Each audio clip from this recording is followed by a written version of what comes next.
I've made my way through some valleys and desert, believing that I'd get lost. I stood at the foot of what felt like Mount Everest, knowing I had the strength for the climb. 'Cause through every trial, each test and temptation, one thing is sure every time. Over and over, again and again, God is faithful.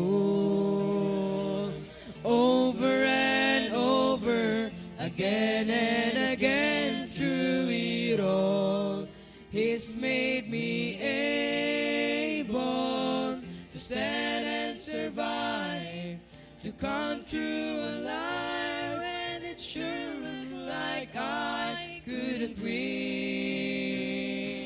But Jesus is with me, so I'll claim the victory over and over again.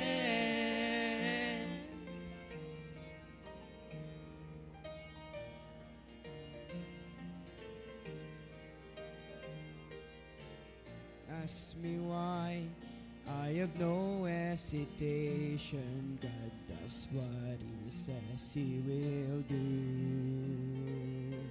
Well, I'll simply say every battle has taught me there's nothing He won't help me through. So why should I dwell on the hardships and struggles when I look just beyond them? I see the way this will end is with great celebration.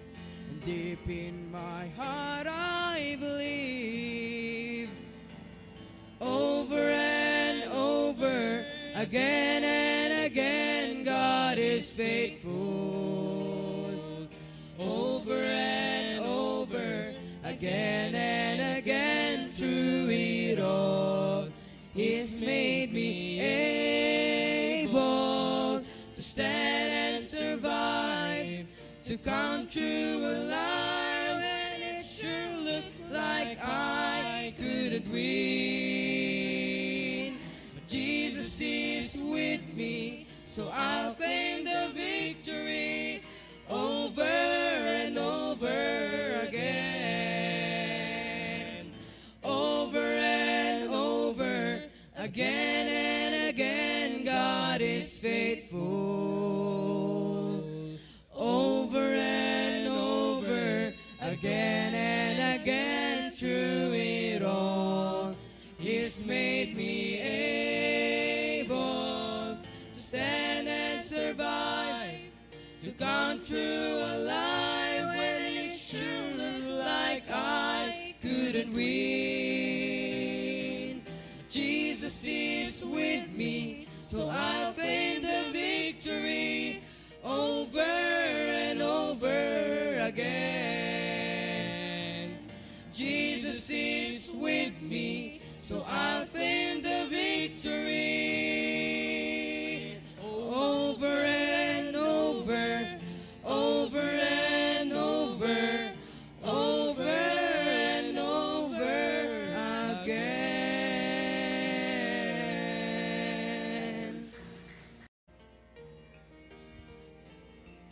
Yes.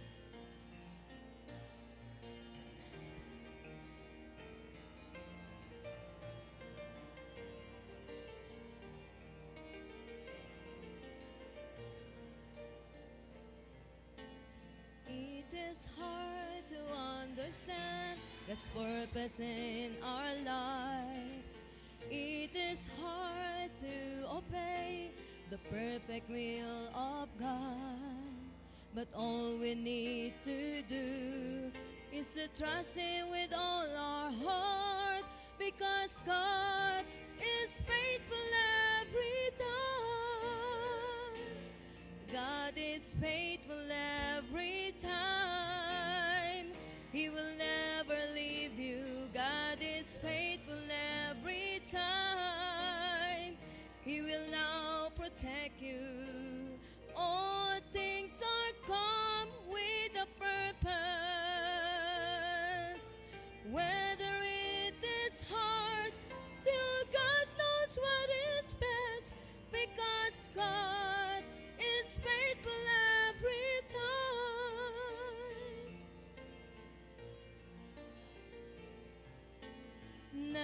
stop to run the race that God has set before us.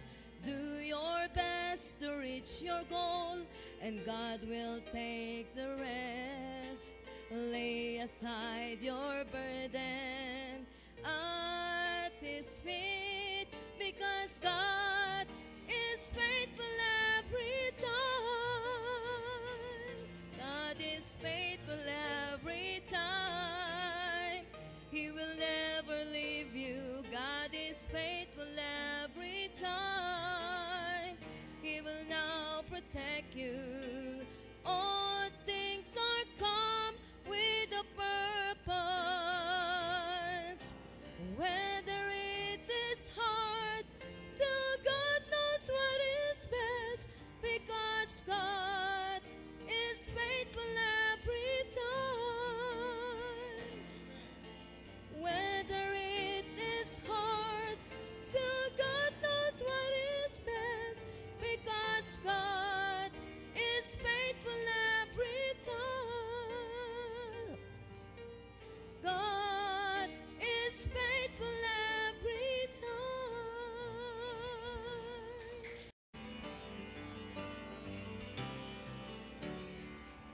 Lately I've been through some testing and trials. Felt like a detour that went on for miles. But standing here now looking back, I can say, Lord, I'm thankful. Some storms I thought I would never survive, but here I am feeling so strong and alive. The darkness is past and the morning is bright, and I'm thankful. Lord, I'm thankful like David after Goliath, like Paul and Silas after the jail. I'm thankful like Daniel after the lions. Lord, I'm thankful. Thankful like Noah back on dry ground. Thankful like Lazarus finally on wood. Every beat of my heart wants to pound. I'm thankful, Lord, I'm thankful.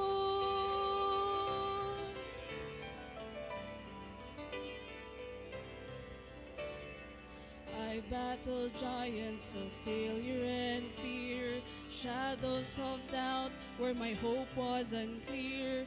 But all along, Lord, you were hovering near, and I'm thankful. All the seas of my past were a thundering roar that echoed the guilt that I could not ignore. But it's nailed to a cross, and I hear it no more, and I'm thankful. Lord, I'm thankful like David after Goliath, like Paul and Silas after the jail. I'm thankful like Daniel after the lions. Lord, I'm thankful. Thankful like Noah back on dry ground. Thankful like Lazarus finally on wood. Every beat of my heart wants to pound. I'm thankful, Lord, I'm thankful. Thankful like Noah back on dry ground. Thankful like Lazarus finally on wood. Every beat of my heart wants to pound. I'm thankful, Lord, I'm thankful. I'm thankful, Lord, I'm thankful.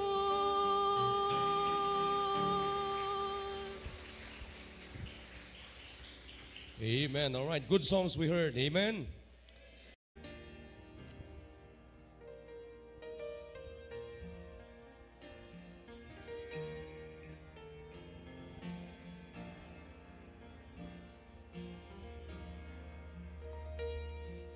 When the hurt goes deeper than the deepest place your heart has ever known, when you're standing in your darkest trial and it seems you're standing all alone, When the tears fall down like bitter rain, and you're wondering if the sun will shine again.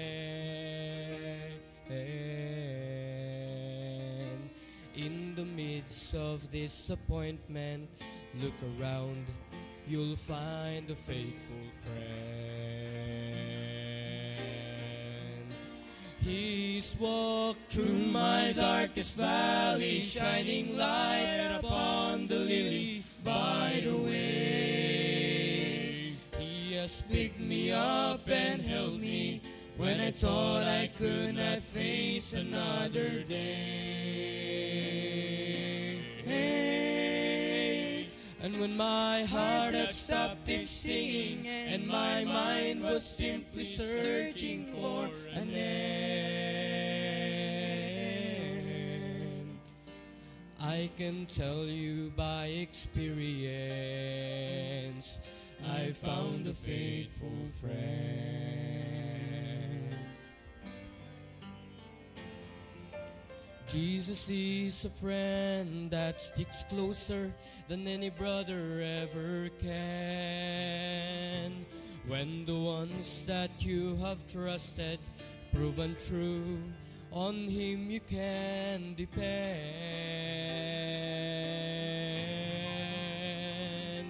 He will never fail or let you down, and His love will help the broken heart to mend.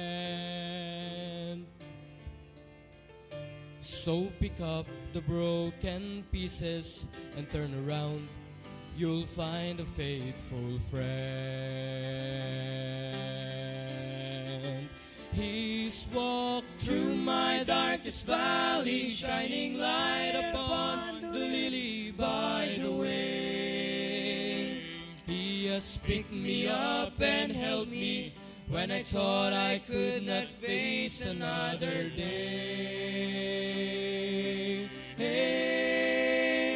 And when my heart had stopped its singing and my mind was simply searching for an end, I can tell you by experience,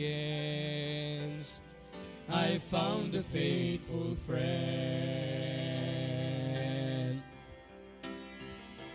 He's walked through my darkest valley, shining light upon the lily by the way. He has picked me up and held me when I thought I could not face another day. And when my heart had stopped its singing and my mind was simply searching for an end, I can tell you by experience, I found a faithful friend. Oh, I can tell you by experience, I found a faithful friend.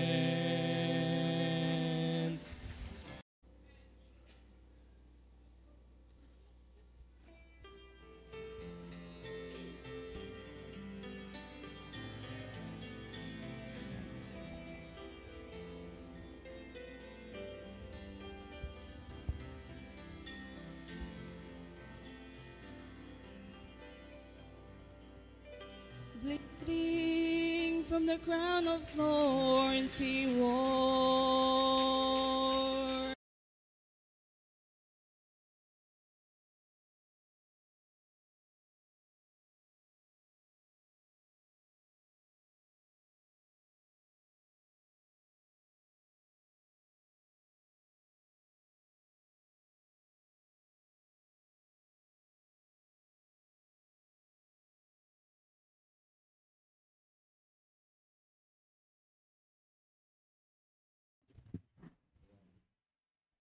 Amen. Good morning po sa ating lahat. Morning Isang po. pagpalang umaga po ulit sa atin. And Tuesday po ulit ngayon at kami ang inyong pong host every Tuesday. Ito po ay devotion for high schoolers. And at the same time, sa inyong pong mga members, thank you po sa inyong maagang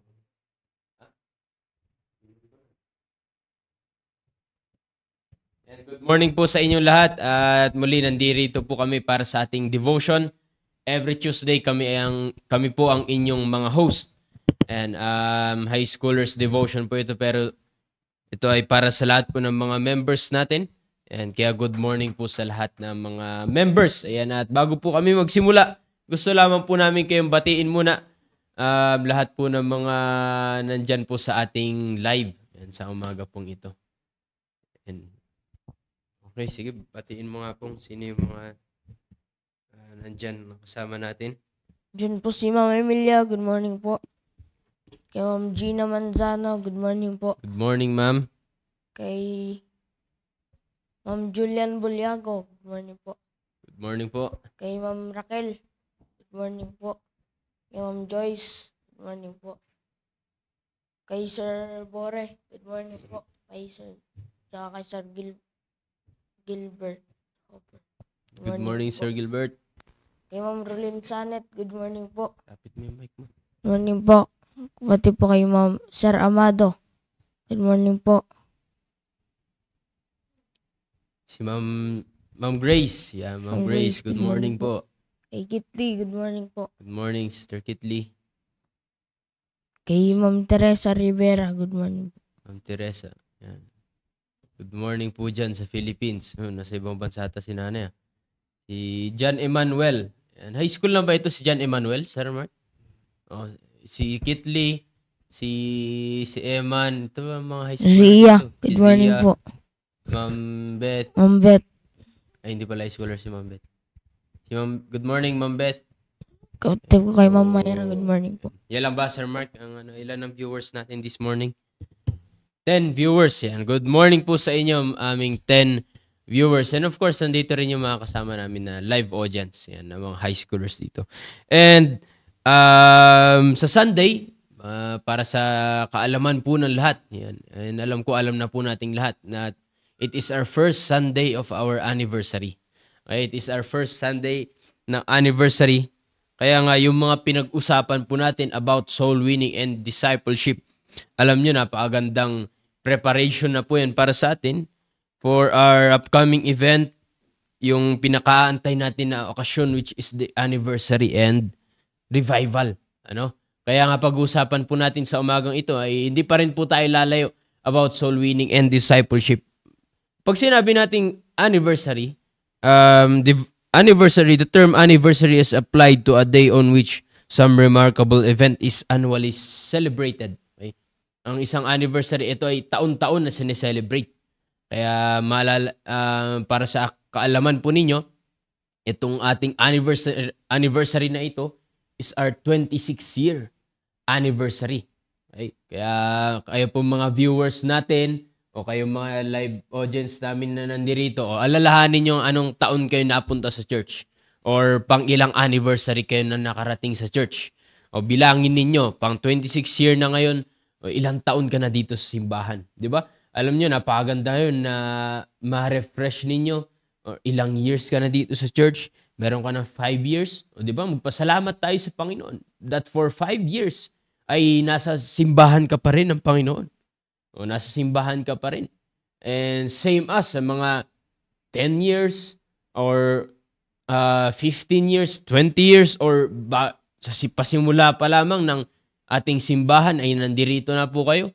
And kasama natin dyan sila Ma'am Beth, sila Ma'am Benny, sila Ma'am Vicky. Yan, sila yung mga talagang simula noon ay hindi nawala sa ating simbahan. O kaya tayong lahat dito, alalahanin nyo, ilang taon na kayo dito sa simbahan? Diba? Pang ilang anniversary nyo na ito. Pero ang tanong ay, meron ba kayong maliwanag na involvement sa soul winning and discipleship? Kasi ito yung pinag-usapan po natin lagi is to have a commitment talaga. Totoong commitment in soul winning and discipleship. Okay? Magkaroon tayo ng commitment in soul winning and discipleship. Kaya nga, again, this anniversary and revival natin. Okay? Taon-taon natin itong sineselebrate. Okay? Pag sinabi rin naman nating revival, revival is, pag sinabi nating to be revived or to have a revival, it means to be renewed. Okay? To be renewed and more active. To to have more active attention to religion. Okay? An awakening of men to their spiritual concerns. Kung baga, pag ang revival or pagre-revive, siguro narinig nyo na ito, pag ang term na revive, pag ginamit ito sa ospital, pag ang tao ay nawalan na ng buhay, nawalan na ng malay, nire-revive nila. Okay? So, ang revival ay nire-revive nila yung mga patay na. Pero itong revival ay hindi lang naman ito para sa patay. Okay? Pwede rin natin itong gamitin para sa atin for us to be renewed. Muli tayong, tawag dito, mabuhay muli. Magkaroon ulit tayo ng buhay. To be more active, di ba? Maging active ulit tayo. Mas maging excited tayo. Mas maging masigla tayo. Yan. Saan tayo magiging masigla? Especially in our Christian life, sa ating buhay bilang isang anak ng Diyos. Okay, so pag-uusapan po natin na this anniversary and revival. Especially kayong mga high schoolers, meron ba kayong commitment to involve o to be a part o sa ating special event na ito? Itong ating anniversary, sabi nga natin anniversary, birthday ng ating church. Okay? And nating revival, o di ba? Meron ba kayong commitment na kayo ay magpapagamit sa Panginoon in soul winning and discipleship? Ano naman yung commitment ninyo para sa Panginoon? Okay? Please open our Bibles in Matthew chapter 25. Ito yung preaching ng ating pastor last Sunday. Kahapon ba? Matthew chapter 25. Pero babasahin na lamang po natin sa verse number 20. Yan.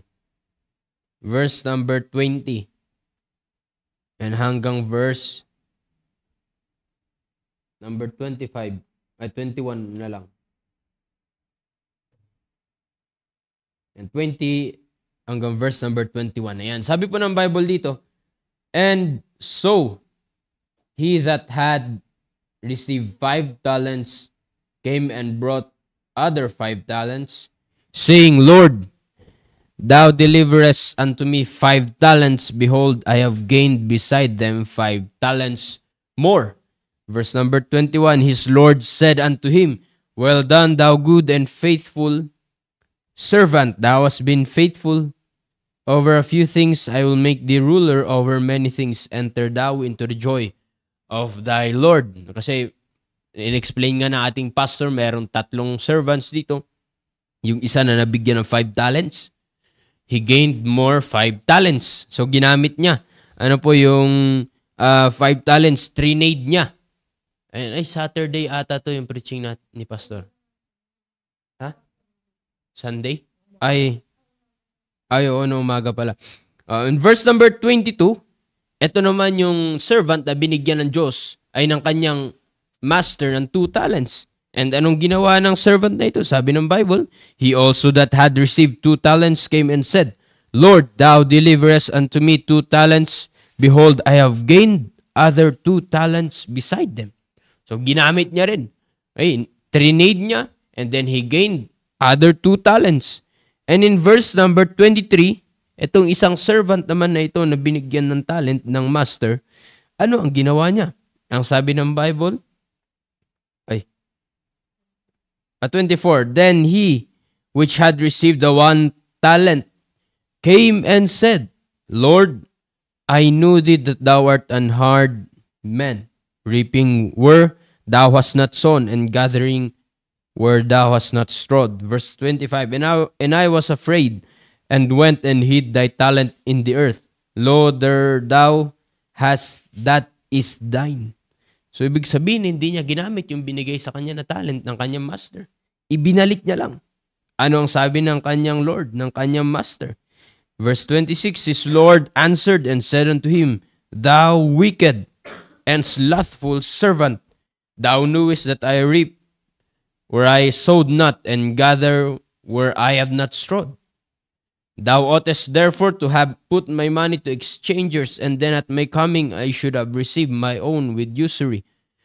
Take therefore the talent from him, and give it unto him that hath 10 talents. For unto every one that hath shall be given, and he that hath abundance have abundance, but from him that hath not shall be taken away even that which he hath. And cast ye the unprofitable servant into outer darkness, there shall be weeping and gnashing of teeth. Okay, so dito sa ating binasa, sa mga nakikinig po sa ating live and sa inyong mga live audience, mga high schoolers, dadalawa lang na servant, okay, ang nire-represent dito. Okay, although 3 servants ang nandirito, okay, yung isa binigyan ng Diyos, ng kanyang master ng 2 talents. The other, the Lord gave 5. Yung isa ay iisang talent. Okay? Pero sa 3 servant na ito, nire-represent lang nito ang 2 servant. Okay? O kaya sa lahat po na nakikinig, especially high schoolers, ganun rin kayo, mga nandirito. Okay, tanungin ninyo ang inyong sarili, saan kayo sa servant na ito? Unang servant na ating pag-usapan is the wicked and slothful servant. Okay? The wicked and slothful servant. At ang pangalawa is the faithful servant. Tandaan po natin dito, kung hindi ka kabilang sa wicked and slothful servant, maaring nasa faithful servant ka, di ba? Pero kung hindi ka faithful servant, baka nasa wicked and slothful servant ka. Walang nasa gitna. Okay, tandaan po natin yan. Kaya nga, this anniversary and revival, ano kayang klaseng servant ka ng Panginoon? Okay? Anong klaseng servant ka ng Diyos? Di ba? Saan mo gustong maging kabilang? Gusto mo ba na matawag ka ng Diyos na sa wicked and slothful servant? Or sa faithful servant? Kaya pag-aaralan po natin, okay? The wicked and slothful servant, when we say slothful nga is tardy, it means indolent, it means lazy, it means idle, it means irksome, big sabihin, tamad. Di ba? Mabagal kumilos. Okay? Mabagal kumilos. Yan, tamad. Ang slothful, it came from the word sloth. Di ba? Nakita niyo yung root word ng slothful? Yung sloth. Sino nakakaalam ano yung sloth? Yung sloth ay isa itong animal. Diba? Ito ay isang hayop na mabagal kumilos. Okay? So ito po ay nanggaling. Kaya nga slothful. Okay? Ginamit rin po ito sa mga mababagal kumilos. Okay? Sa tamad. Kaya nga, sabi ng Bible dito, itong tamad na ito, kaya hindi lang actually slothful, but wicked and slothful servant. Ano sabi ng Bible dito? Binigyan siya ng Lord ng isang talent. Okay? Pero hindi niya ginamit. 'Di ba? Alam niyo, tayo rin bilang mga servant, tandaan po ninyo, lahat tayo ay servant ng Diyos. Okay? Lahat tayo ay servant ng Diyos. Simula nung tinanggap natin ang Panginoon Jesucristo, tinanggap nga natin siya as our Lord. Okay? As our Lord and Savior. Diyos natin siya at ating tagapagligtas. Therefore, kung siya ang ating Lord, tayo ay dapat mga servant na ng Panginoon. Okay? Tayo ay mga servant na ng Diyos. And, nung tinanggap natin ang Panginoon Kristo, tayo ay binigyan ng Diyos ng talent. Binigyan tayo ng responsibility na dapat gagawin natin, gagamitin natin. At ano itong binigay ng Diyos sa atin? Walang iba kundi yung Great Commission na tayo ay dapat nagso-soul winning, nagdadala tayo ng mga tao sa simbahan, and we are involved in discipleship. Okay? We are involved in discipleship. Kaya nga tayo, sabi nga na ating pastor, binibigyan tayo ng mga talents ng Panginoon, kakayanan sa ating buhay, dapat iti-trade natin. Diba? Kaya nga gumawa na example ang ating pastor, si Sir Ariel. Diba? Saan niya tinitrade yung kanyang talents? Kaya nga ang ginagawa niya sa mga meron siya, ginagamit niya para sa souls. O kaya nga nagkaroon ng bunga, nagkaroon ng gain. Diba? Nagkaroon ng gain. Sino yung mga gain? Andyan sila Mark, andyan sila John Ray. Nakikinig ba to sila John Ray? Dapat nakikinig to. Andyan rin si Perdison. Diba? Makapost kayo ng makapicture kayo eh. Alulupit yung mag-post. Wala naman ata kayo sa devotion na dapat nakikinig kayo ha. No, kaya nga, doon tinitrade ni Sir Ariel. So, big sabihin, may gain. Ganun rin tayo. Diba? Saan mo ginagamit yung lakas mo para sa Panginoon? Saan mo ginagamit yung pera mo sa Panginoon? Ginagamit mo ba yan sa soul winning? Ginagamit mo ba yan sa pagsusundo ng mga bisita? Ginagamit mo ba yan sa pagdi-disciple ng tao? Kaya nga, kinakailangan huwag kang maging tamad.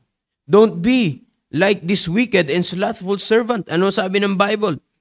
The wicked and slothful servant ay itatapon sa, ano sabi ng Bible dito?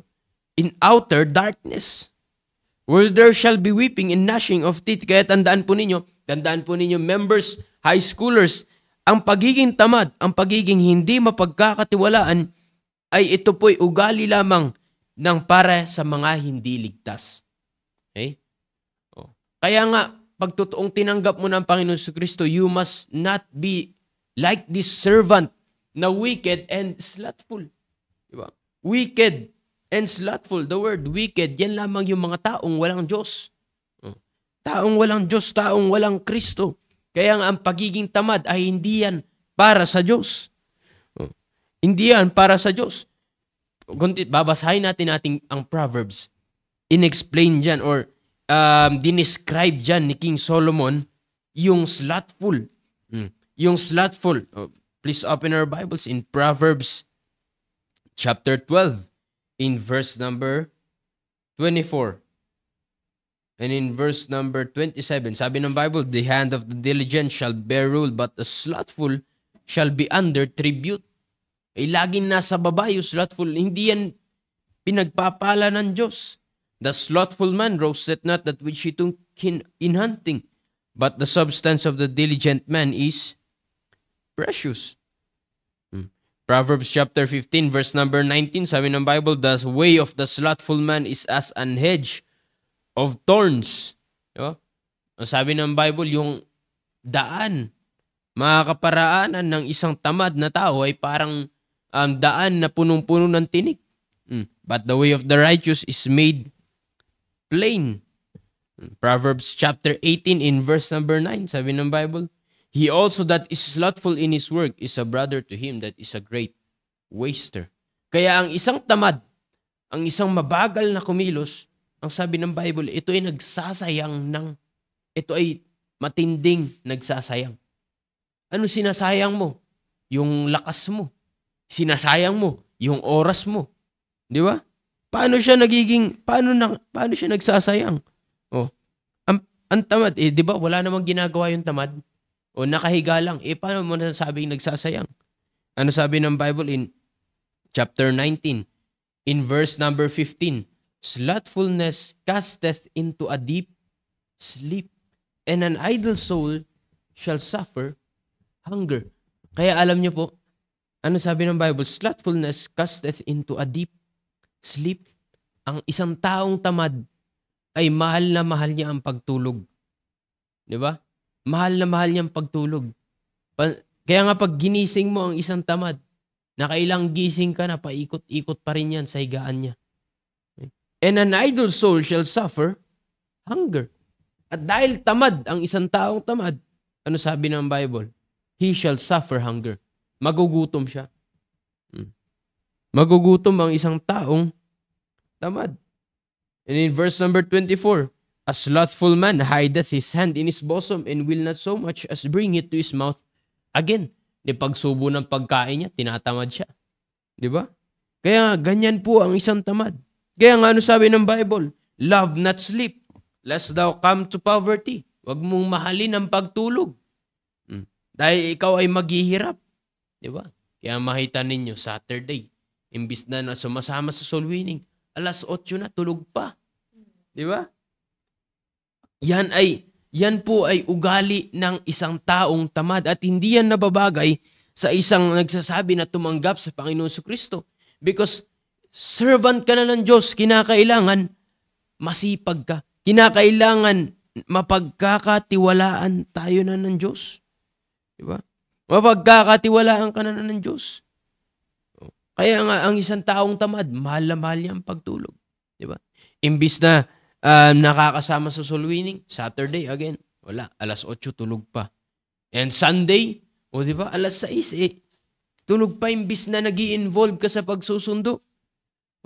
Dapat imbis na ginagamit ka na ng Diyos sa pagsusundo, wala, tulog pa. Kaya ano sabi ng Bible? Romans chapter 12 in verse number 11. Buksan niyo Bibles niyo at basahin natin. Romans chapter 12 in verse number 11. Kaya ang tanong, Kabilang ka ba dito sa wicked and slothful servant? Di ba? Kabilang ka ba dito sa wicked and slothful servant? O kaya nga tayo, bilang mga tumanggap sa Panginoon Kristo, ano dapat ang magkaroon tayo? No? Tayo dapat ay maging hindi katulad netong servant na ito. Okay? Hindi dapat tayo maging katulad ng servant na ito. Kaya nga nung sabi ng Bible, Romans chapter 12, in verse number 11, sabi ng Bible, not slothful in business, fervent in spirit, serving the Lord. Not slothful in business. Again, tayo mga servant ng Diyos, tayo ay nilagay ng Diyos sa kanyang business. And our business is no other than to share the gospel. No other than to magdala ng tao sa simbahan para sila ay makilala sa Diyos. Mabago yung kanilang buhay through discipleship. That is our business. Kaya sabi ng Bible, sabi ng Panginoon, we must not be slothful. Dapat hindi tayo maging tamad. Dapat hindi tayo maging hindi mapagkakatiwalaan. Katulad ng servant na binigyan siya ng kanyang Lord ng talent, ngunit kanya lang nilibing. Nilibing niya lang. Tinago niya lamang. Hindi niya ginamit. Kaya nga tayo, hanggat may lakas tayo, may pera tayo, may mga material things na binibigay ang Diyos sa atin, gamitin natin yan. Okay? I-trade natin yan para sa ikaliligtas ng tao. Gamitin natin yung lakas natin for soul winning. Gamitin natin yung pera natin for soul winning sa pagdadala ng tao sa simbahan. Di ba? Yung pera natin, pag may disciple ka, o di ba? Pag babae yan, pag wala siya man lang damit na maayos, di ba? Bibilhan mo, bibigyan mo, di ba? Bibilan mo, papakainin mo, syempre. Di ba? That is all part of discipleship at yan tinitrade mo para sa kanyang buhay. Kaya nga, ganyan dapat tayo. Kaya sabi ng Bible, we must not be slothful. Dapat mapagkakatiwalaan na tayo ng Diyos. Okay? Mapagkakatiwalaan na tayo ng ating Panginoon. Kaya nga dapat hindi tayo maging tamad. Okay? Hebrews chapter 6 in verse number 12. Hebrews chapter 6 in verse number 10 muna. Hebrews chapter 6 in verse number 10. Kaya sabi ng Bible, for God is not unrighteous to forget your work and labor of love, which ye have shewed toward His name, in that ye have ministered to the saints and do minister. Tandaan natin, pag tayo ay magle-labor, magpapagal para sa Panginoon, magtatrabaho ng todo para sa Panginoon, sabi ng Biblia, hindi na iyan makakalimutan ng Diyos. Na yung ikaw ay nag-minister, o yung ikaw ay nag-share ng salita ng Diyos, nagdala ka ng tao, nagturo ka, nag-disciple ka, hindi yan makakalimutan ng Diyos. And we desire that every one of you do the same diligence to the full assurance of hope unto the end. Verse 12, that ye be not slothful, but followers of them who through faith and patience inherit the promises. Kaya nga, again, ayaw ng Diyos na tayo ay maging tamad. Okay? Ulit, ang pagiging wicked, pagiging slothful ay hindi ito para sa mga taong ligtas. Okay? Ito po ay ugali ng mga taong walang Diyos. Hindi na nababagay yan sa ating mga tumanggap sa Panginoon Kristo. Kaya nga again, i-check mo ang iyong sarili. Ikaw ba ay katulad na itong wicked and slothful servant? Ang hirap gumising. Diba? Mabagal kumilos, hindi mapagkakatiwalaan, lalo na ng para sa Panginoon. Diba? Again, kaya nga sabi ko sa bawat isa po sa atin, ilang anniversary na ang nagdaan, pero wala ka pa ring involvement. Diba? Ilang revival na ang nagdaan, pero bakit hindi ka pa rin na-revive? Diba? You are still wicked and slothful. Diba? Kabilang ka pa rin dito sa servant na ito, katulad ka pa rin ng servant na ito. Diba? Kaya nga, nakakalungkot yun isipin. Matagal ka na dito sa simbahan pero wala ka pa rin involvement sa soul winning. Okay? Hindi ka pa rin mapagkakatiwalaan. Pagpapakita lamang yan na anong klaseng servant ka. Kabilang ka dito sa wicked and slothful servant. Okay? At tandaan po ninyo, hindi pinagpapala ng Diyos ang isang taong tamad. Okay? Kailanman walang tamad na pinagpala ng Diyos, lalo na sa kanyang gawain. No? Lalo na sa paglilingkod ng Panginoon. Kaya nga anong dapat matutunan natin? Dapat makita natin, maging katulad tayo dito, ng faithful servant. Na ano sabi ng Diyos, ng kanyang Lord sa kanyang faithful servant? His Lord said unto him, well done, thou good and faithful servant. Okay? Yung isa is wicked and slothful. Pero ito, sabi ng Bible, he is good and faithful servant. Thou hast been faithful over a few things. I will make thee ruler over many things. Enter thou into the joy of thy Lord. Kaya nga, ito dapat ang matutunan natin. When we say faithful, it means you are trustworthy. Diba? Mapagkakatiwalaan ka. Mapagkakatiwalaan ka. Mapagkakatiwalaan, masipag. Yan ang ibig sabihin ng faithful. Matapat. Okay? Matapat. Kaya nga, in our business, in our responsibility, masasabi ba ng Diyos that you are good and faithful servant? Masasabi ba ng Diyos na ikaw ay mapagkakatiwalaan? Mga high schoolers, pwede mong sabihin na masipag ka pag marami kang kasama eh. Diba? Pwede kang mag-soul winning kasi may mga kasama ka. Pero ang tanong, pag mag-isa mo, for example, ikaw lang, mag-iisa mo lang na Kristiyano sa inyong classroom. Ang tanong, faithful ka ba sa Panginoon? Kaya mo pa bang mag-share ng salita ng Diyos? Pag wala ka ng kasama? Di ba?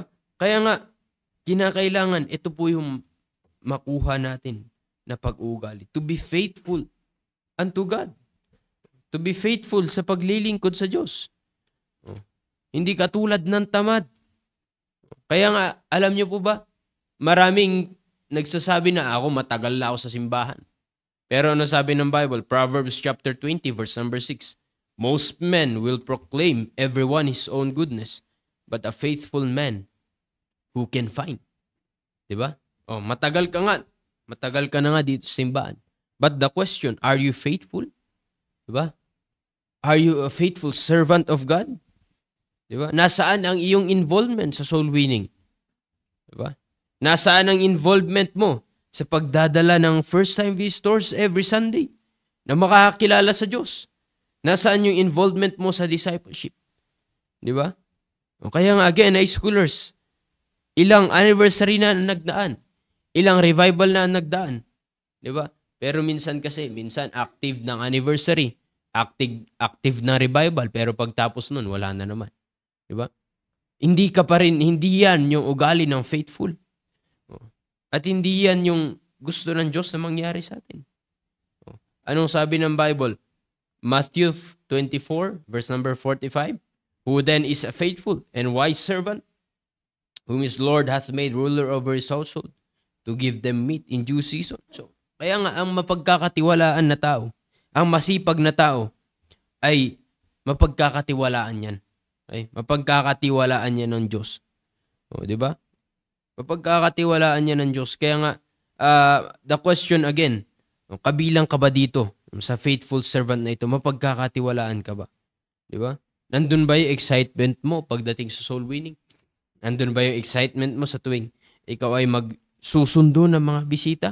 Pero paano ka makakapagsundo ng bisita kung hindi ka naman nag-soul winning? Diba? Sino ang i-disciple mo kung wala ka naman dinadala para sa Panginoon?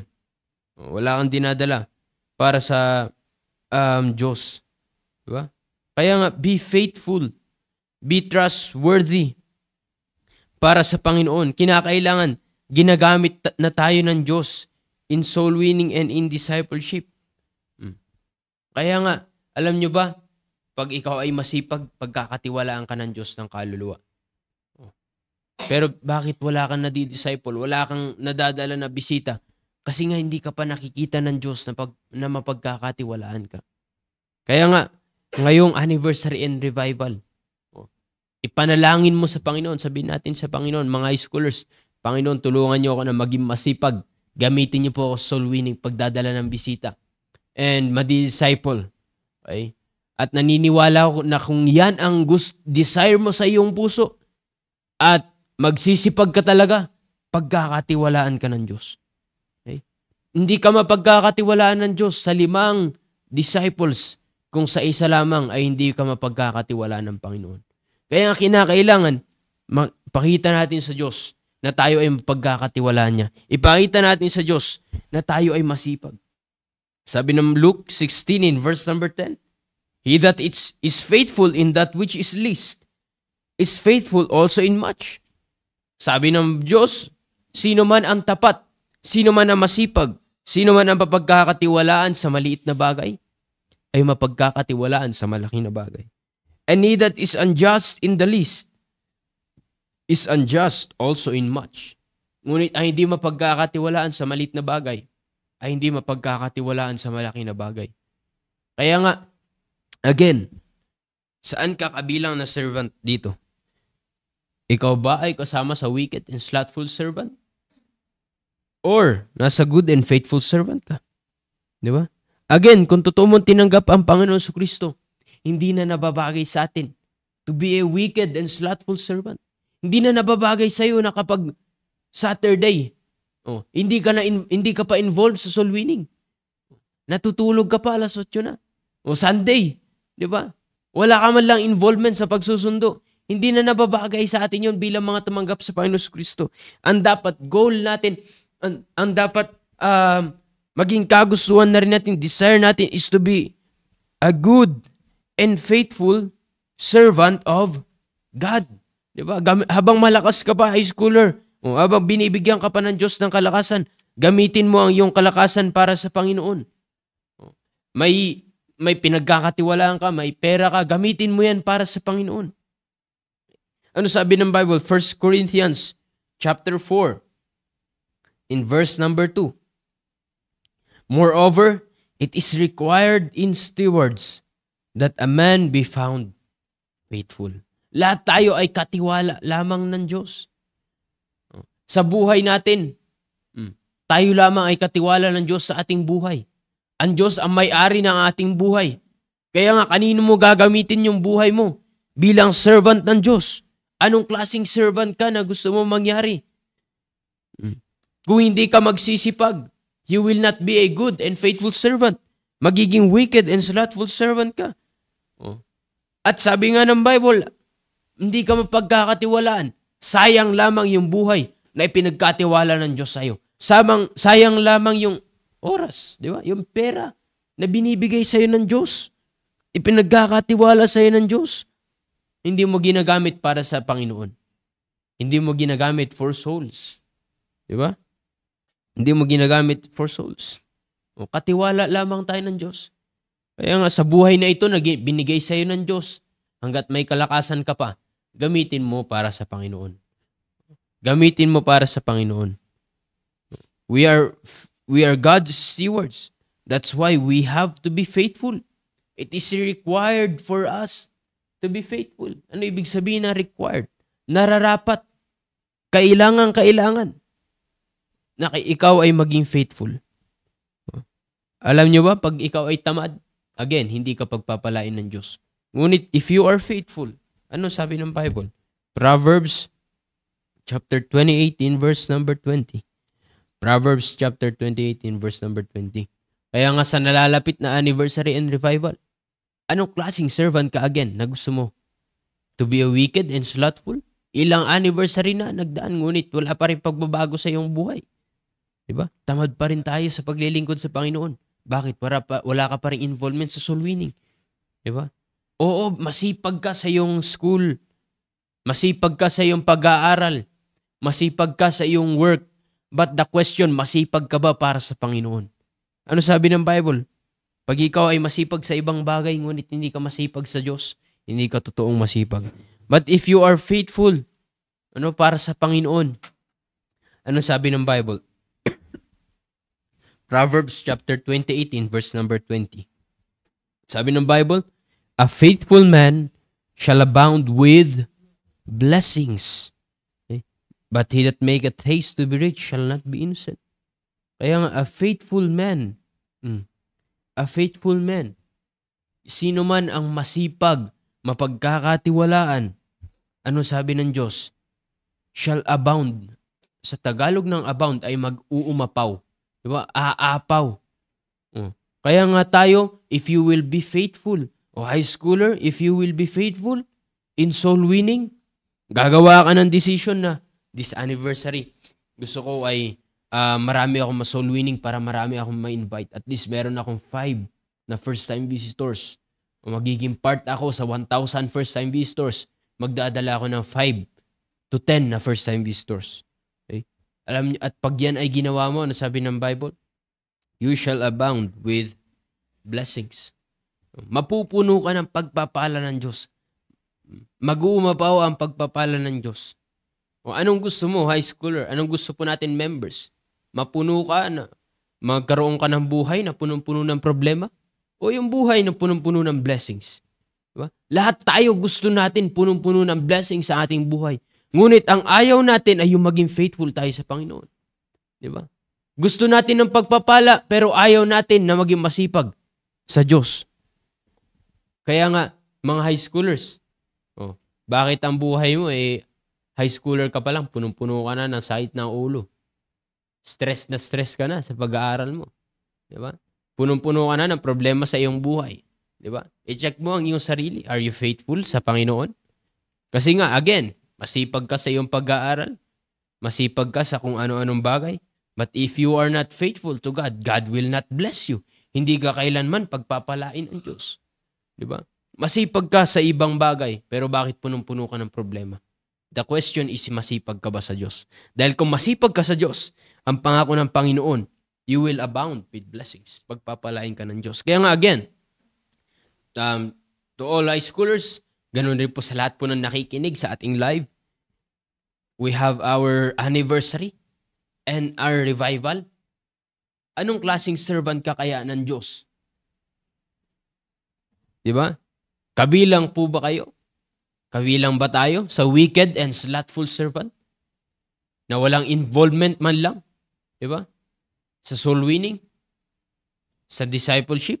Sa pagdadala ng bisita? Or gusto mo na maging part ka sa good and faithful servant? Diba?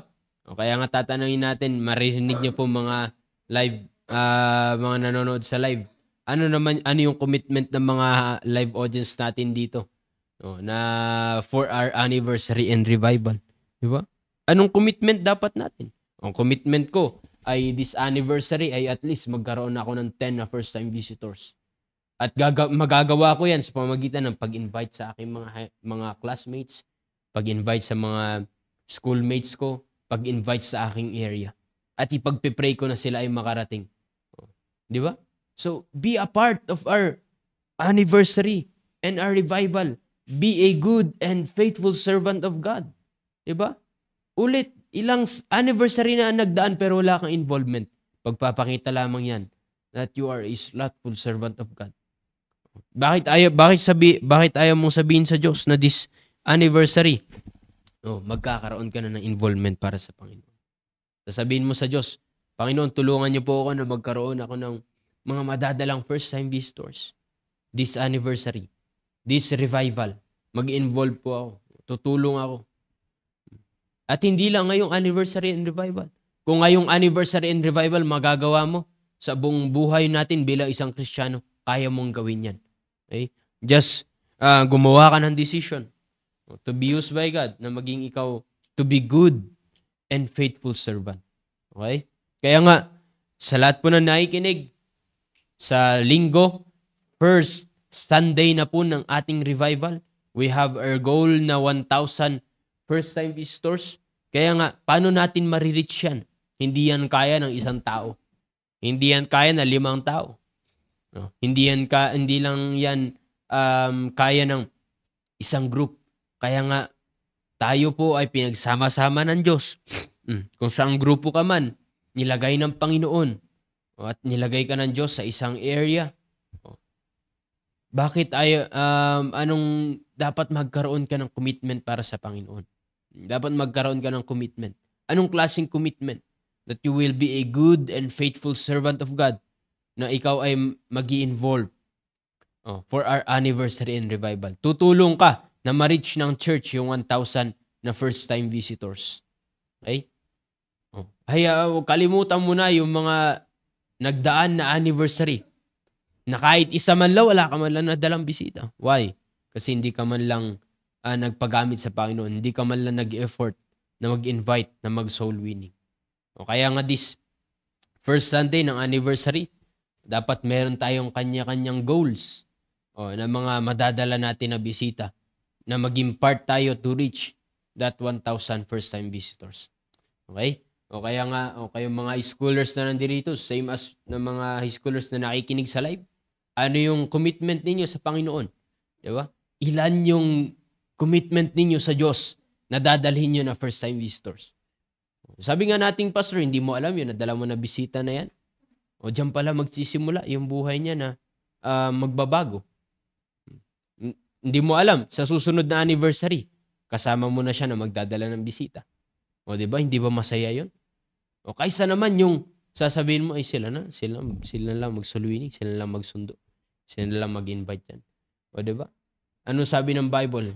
You are not a good and faithful servant of God. Diba? Wicked and slothful. And again, hindi na yan nababagay sa tumanggap sa Panginoon Kristo. O kaya nga kung ganyan ang ugali natin, ang tanong ay totoo bang may Kristo ka sa iyong puso? Dahil ang totoong may Kristo sa kanyang puso, ang goal natin lagi, ang kagustuhan natin lagi is to be a good and faithful servant of God. Kaya nga, kayo mga high schoolers dito, sabihin nyo nga ilan yung commitment ninyo sa Panginoon na dadalhin nyo na bisita. O sabihin ninyo yun para ma-encourage yung mga nakikinig sa ating live.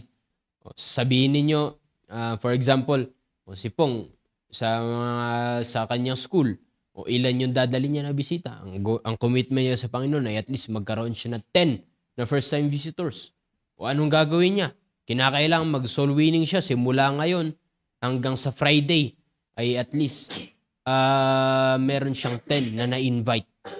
At yung mga na-invite na yon, kukunin mo yung pangalan, ipagpipray mo sa Diyos o na makarating sila sa ating anniversary. Diba? Ganyan ang magandang commitment natin. O, dapat tama na yung mga anniversary na wala man lang tayong involvement. Especially you, high schoolers. Diba? It's time na magkaroon kayo ng commitment to be a good and faithful servant of God. Okay? O sige, sabihin nyo lang yung natutunan ninyo and then yung commitment ninyo para sa Panginoon. Lakasan nyo lang para marinig ng ating mga live. Ikaw na, mauna po. Diyan ka na eh. Marinig ng mga live audience natin sa umagang ito.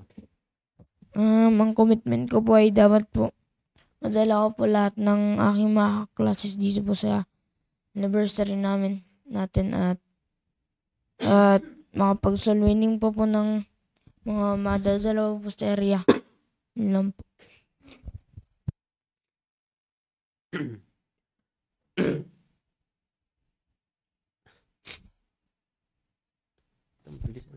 Good morning po sa ating lahat.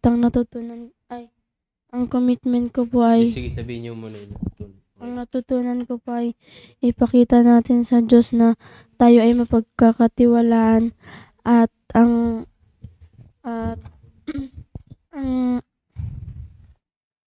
taong tamad ay Sige, relax ka lang. ang commitment ko po ay makapag-invite po sa school po namin at madala ko po dito Ilan sa ba simbahan. Ilan 5 yung po. goal mo? Ang goal ko po ay 5 at yun lang.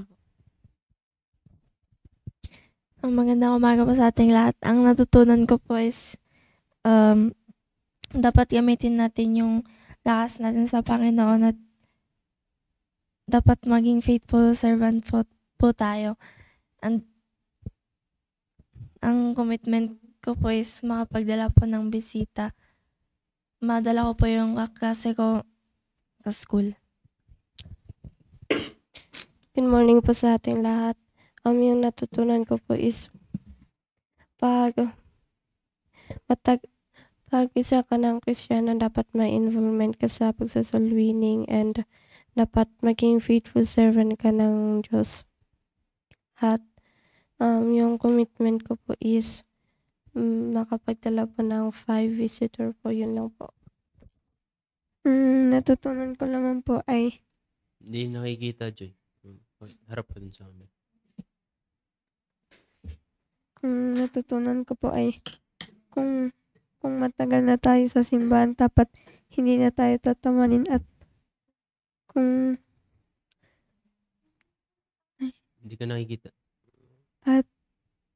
kung tatamanin tayo, pagdala ng bisita at commitment ko po is pagdala ng bisita natin.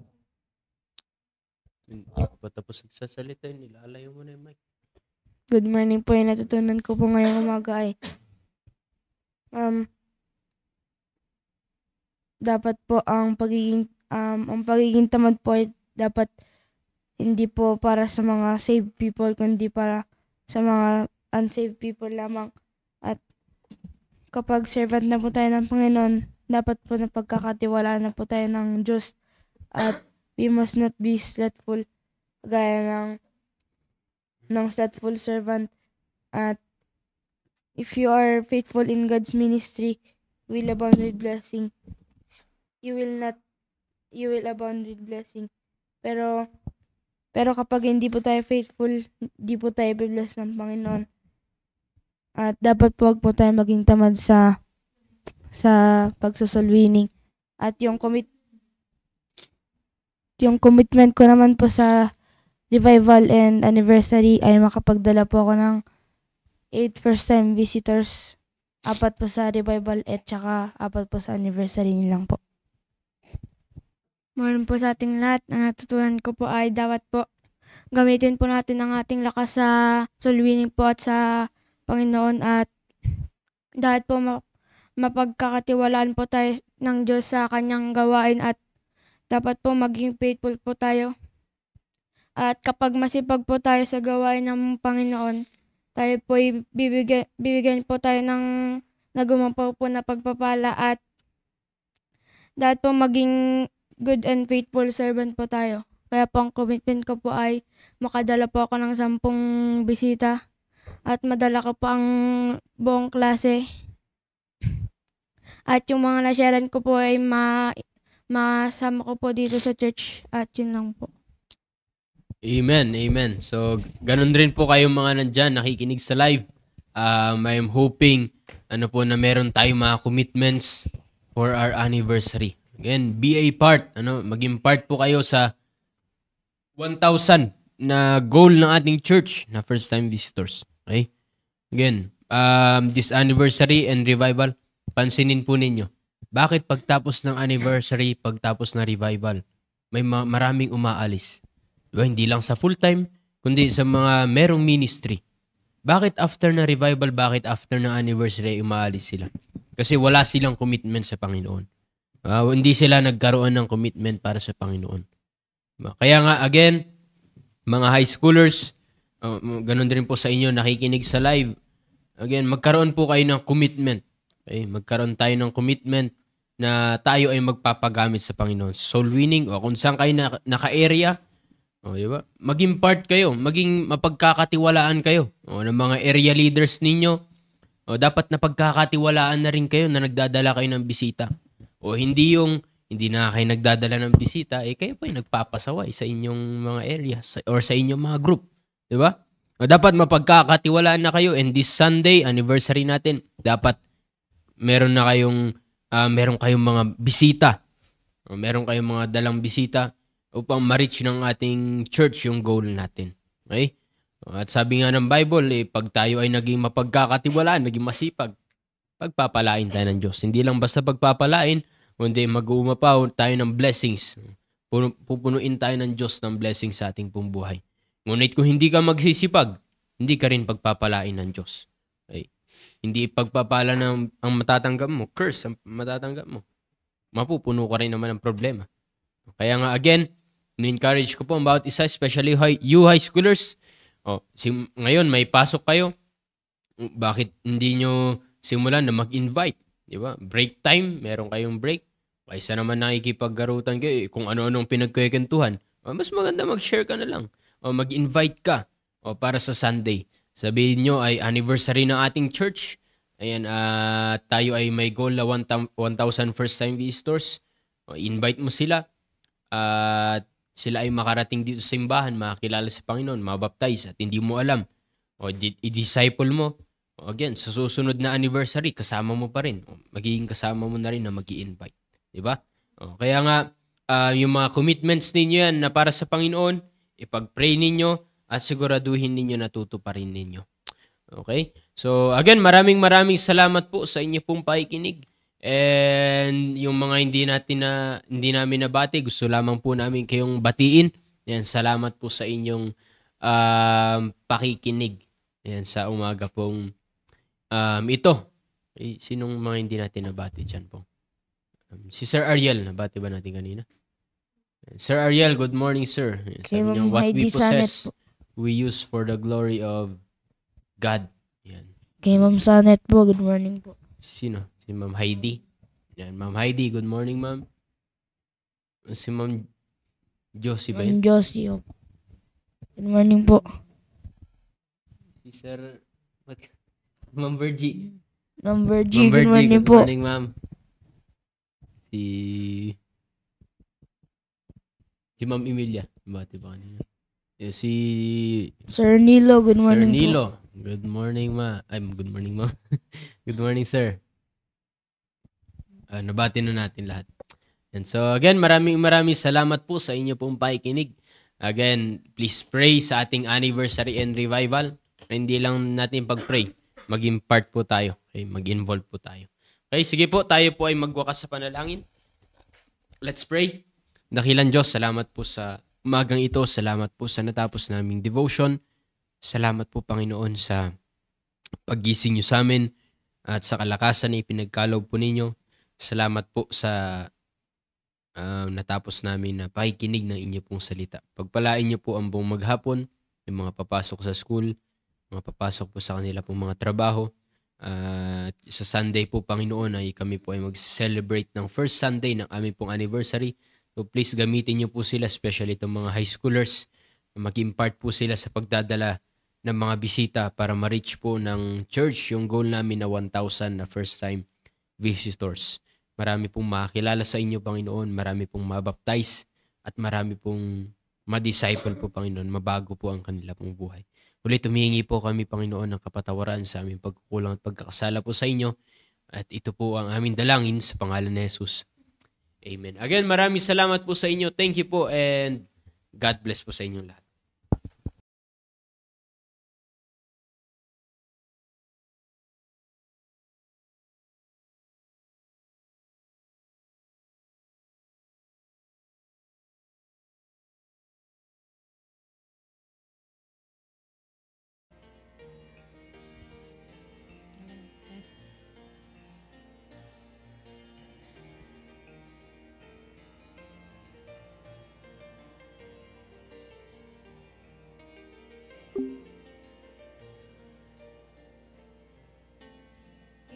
It's hard to understand God's purpose in our lives.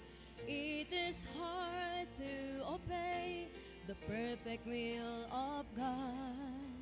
But all we need to do is to trust Him with all our heart, because God is faithful every time. God is faithful every time. He will never leave you. God is faithful every time. He will now protect you. All things are come with a purpose. Whether it is hard, still God knows what is best, because God is faithful every time.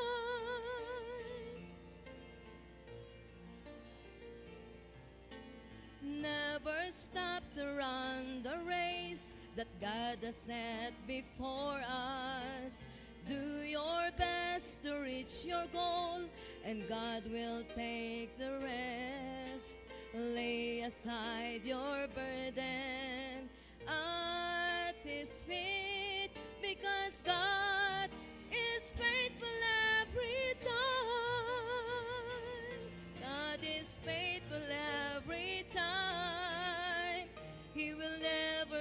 leave you. God is faithful every time. He will now protect you.